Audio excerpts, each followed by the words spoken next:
Nah, sekarang kita masuk kepada hal yang tidak kalah pentingnya, yaitu tentang revolusi akhlak. Jadi kalau sekarang kita sedang gaungkan revolusi akhlak, revolusi akhlak. Nah, akhlak yang dimaksud akhlak yang mana? Akhlak yang tadi sudah kita bahas dari awal sampai barusan. Nah, ini semua merupakan bagian daripada revolusi akhlak.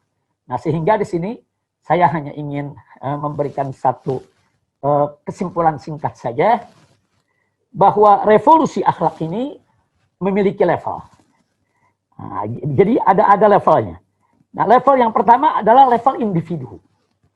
Artinya, kalau kita bicara revolusi akhlak di tataran level individu, maka bagaimana caranya rakyat dan bangsa Indonesia ini, semua elemen bangsa, kita ajak secara bersama-sama melakukan perubahan secara cepat. Secara cepat dari sifat-sifat khianat kepada amanah, pembohong kepada jujur, koruptif menjadi non-koruptif, suka maksiat menjadi meninggalkan maksiat. Nah, ini harus masuk di seluruh, yaitu elemen masyarakat. Nah, melalui apa? Melalui dakwah, melalui ajakan, melalui seruan, melalui nasihat, melalui diskusi-diskusi, melalui tulisan-tulisan, melalui rekaman-rekaman. Kita ajak semua dengan dakwah. Nah, bagaimana seluruh masyarakat Indonesia, individu-individu bangsa Indonesia, siapapun dia, yang menginginkan Indonesia bermartabat, yang menginginkan Indonesia berkah, ayo mari kita lakukan revolusi akhlak. Nah, ini di level individu. Nah, sekarang yang kedua di level sistem. Tentu ada level individu, ada level sistem. Nah, di level sistem ini kita harus melakukan revolusi akhlak dari sistem berbasis materialisme, sekularisme, ke sistem berbasis tauhid sesuai sila ke-1 Pancasila. Yaitu ketuhanan yang Maha Esa. Ini kan dasar negara. Ini dasar negara kita. Maka itu tidak layak dalam level sistem ini kita mengambil sistem di luar daripada ketuhanan yang Maha Esa. Nah, maka itu revolusi akhlak di level sistem, bagaimana caranya kita secara bersama-sama menggandeng seluruh elemen bangsa tanpa pengecualian, kita hijrah dari sistem berbasis materialisme, sekularisme ke sistem berbasis tauhid, yaitu berbasis kepada sila pertama Pancasila, ketuhanan yang Maha Esa. Nah, itu yang pertama. Yang kedua, bagaimana revolusi akhlak dalam level sistem ini, kita juga harus serius, fokus. Nah, yaitu melakukan suatu gerakan perubahan secepatnya, tidak bisa ditunda-tunda lagi, karena ini sudah merupakan satu kedaruratan dari penegakan hukum yang tidak beradab, penuh rekayasa, dan penyiksaan, serta tajam ke pihak yang kritis, tumpul kepada buzzer pendukung kepada sistem hukum, dan penegakan hukum yang berdasar kemanusiaan yang adil dan beradab, sesuai amanat sila kedua. Nah, jadi artinya penegakan hukum yang adil. Nah, jadi tidak ada satupun orang yang kebal hukum di negeri kita. Jadi semua harus diperlakukan dengan adil. Siapa bersalah, siapa melanggar hukum, diproses secara hukum. Jadi jangan ada penegakan hukum itu ibarat pisau yang tajam ke bawah, tumpul ke atas. Nggak boleh. Karena diskriminasi hukum itu sangat berbahaya sekali. Yaitu bagi keberlangsungan bangsa Indonesia. Nah, jadi sekali lagi, ayo kita hijrah. Bagaimana penegakan hukum dari yang tidak beradab menjadi yang berkeadilan. Nah, jadi sesuai dengan amanat sila kedua dalam Pancasila, kemanusiaan yang adil dan beradab. Kemanusiaan yang adil. Kemanusiaan yang adil dan beradab itu harus menjadi dasar dalam penegakan hukum di negara Indonesia yang sudah dinyatakan oleh Undang-Undang Dasar 1945 sebagai negara hukum. Ingat, Indonesia adalah negara hukum, bukan negara kekuasaan. Nah, kemudian yang ketiga. Yang ketiga, dalam level sistem ini, revolusi akhlak, kita juga harus bergerak secara cepat.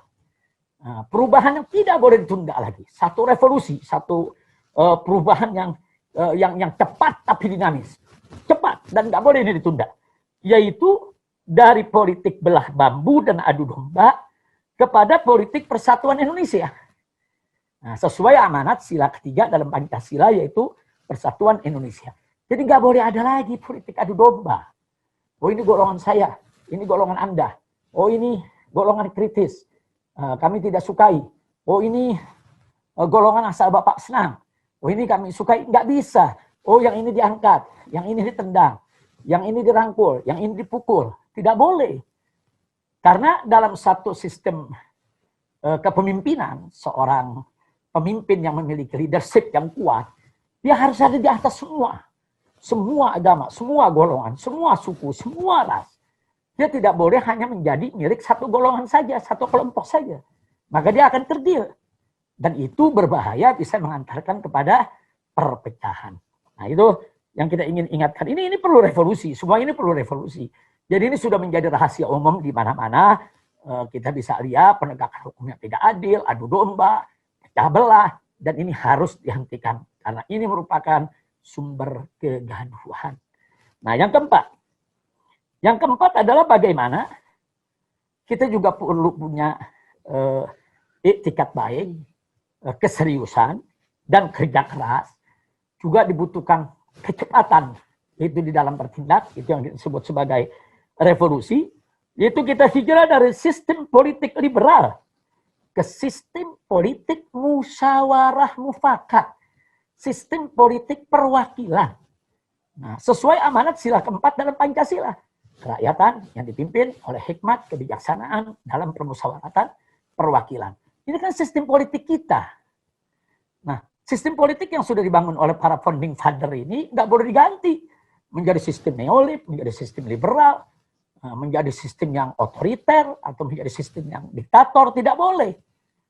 Karena itu bisa menghancurkan tatanan demokrasi Negara Kesatuan Republik Indonesia. Jadi para founding father kita itu luar biasa. Mereka orang-orang cerdas, negarawan. Mereka punya pemikiran begitu panjang ke depan untuk kebaikan bangsa Indonesia. Jadi mereka sudah letakkan itu dasar-dasarnya. Apa dasar ekonominya, dasar politiknya. Bahkan pertama sekali mereka letakkan dasar agamanya. Ketuhanan yang Maha Esa. Yang kedua, kemanusiaan yang adil dan beradab. Ini kan dasar penegakan hukum. Nah, yang ketiga, persatuan Indonesia. Itu kan dasar luar biasa untuk mencegah disintegrasi bangsa.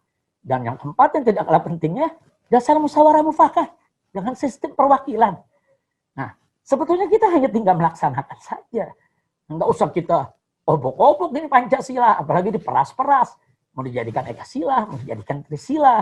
Nah, ini berbahaya sekali bagi persatuan dan kesatuan NKRI. Nah, kemudian yang terakhir yaitu yang kelima, masih dalam tataran level revolusi akhlak. Dari revolusi akhlak di level sistem juga harus punya keberanian yang penuh tanggung jawab dan semangat, serius, fokus bagaimana kita melakukan hijrah dari sistem ekonomi riba ke sistem ekonomi non riba, dari pembangunan yang mengandalkan utang kepada pembangunan yang berbasis ekonomi kerakyatan. Dari ekonomi oligarki kapitalistik ke ekonomi berkeadilan sosial. Dari struktur ekonomi yang dikuasai segelintir orang kepada pemerataan sumber daya ekonomi. Nah, dari ekonomi tidak berkeadilan kepada ekonomi berkeadilan sosial. Nah, ini sesuai dengan amanat sila kelima dari Pancasila. Keadilan sosial bagi seluruh rakyat Indonesia. Jadi level sistem yang saya sampaikan barusan satu persatu, level sistem ini kita bagi 5 tadi, semuanya itu sudah diamanatkan, sudah digariskan dengan secara tegas, jelas, lugas oleh para founding father bangsa Indonesia. Jadi subhanallah, subhanallah, sekali lagi kita harus mendoakan para founding father kita, jasa mereka terhadap bangsa ini. Nah, kita sebetulnya hanya tinggal melaksanakan, menjaga, melestarikan. Nah, bagaimana semua ini bisa dijaga menjadi modal revolusi akhlak kita.